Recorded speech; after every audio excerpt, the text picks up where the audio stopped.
my beloved Bhagwan, respected elders and my dear students. Hearty welcome to Real Analysis class. Today we are going to do another important theorem, that is Theorem. Here we are going to consider two sequences, Sn and Tn. Limit Sn is equal to L and limit Tn equal to L. Then limit of the product of sums S1 Tn plus S2 Tn minus 2 plus etc. Sn into T1 divided by n equal to L dash.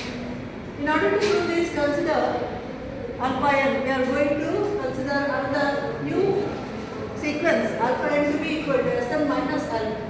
Then what is limit alpha n? Limit of Sn minus L, that is equal to L minus L, which is going to be equal to 0.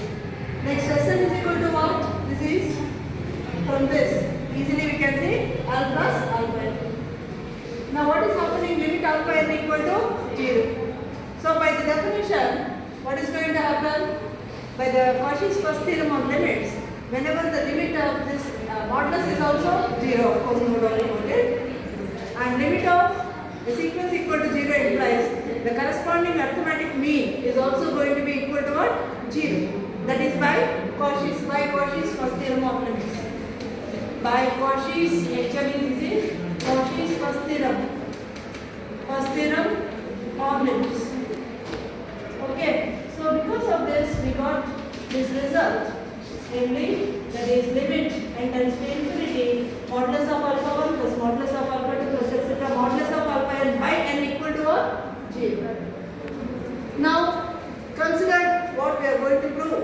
Okay, that is consider the left hand side of the given statement S1 Tn plus S2 Tn minus 1 and so on Sn T1 whole divided by n. Now wherever S is there, we have defined alpha n equal to what? Sn minus L. In other words, what is Sn? L plus alpha n. So what is S1? L plus alpha 1 into Tn. What is S2? L plus alpha 2 into Tn minus 1 plus etc. What is Sn? L plus alpha n into T1 whole divided by n. So take L common. When you take L common, this becomes what? Tn plus Tn minus 1 plus T1 we are going to get. Okay, next we are also having another product alpha 1 Tn, alpha 2 Tn minus 1 and alpha n T1 whole divided by n. That is nothing but n into, now this value we can rewrite this as T1 plus T2 plus etc. Tn whole divided by n, because a plus b by c equal to nothing but a by c plus b by c. So I have written that as sum of two numbers. Alpha 1 Tn plus alpha 2 Tn minus 1 plus etc. alpha n T1 whole divided by n. Now limit Tn equal to what? N dash. So again we see that the corresponding by Cauchy's first theorem on limits, we can see that limit of T1 plus T2 plus etc. Tn by n is also equal to what? This is also by the same, by Cauchy's first theorem on limits. First theorem on limits. Okay, so we got this value, that is arithmetic mean is also equal to L dash.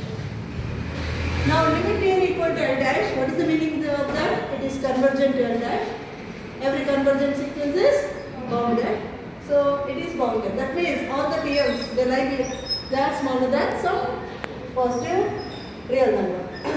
Now consider the second numbers there. That is, because all these are all positive, so 0 is less than or equal to alpha 1 Tn, alpha 2 Tn minus 1 plus etc. alpha n T1 by n. So always the number is smaller than this modulus, and because all the Tn's are bounded, we can write replace Tn by k, Tn minus 1 by k and so on. T1 is also by k. So in every term k is common. I have taken k common. K into mod alpha 1 plus mod alpha 2 plus etc. mod alpha n by n. That is equal to what? This value becomes 0. 0 because of this condition. Okay. So once again we are going to use this value, the equation, and we see that L into L dash on the second term becomes 0. So finally the value is equal to limit as n tends to infinity S1 Tn plus S2 Tn minus 1 plus etc.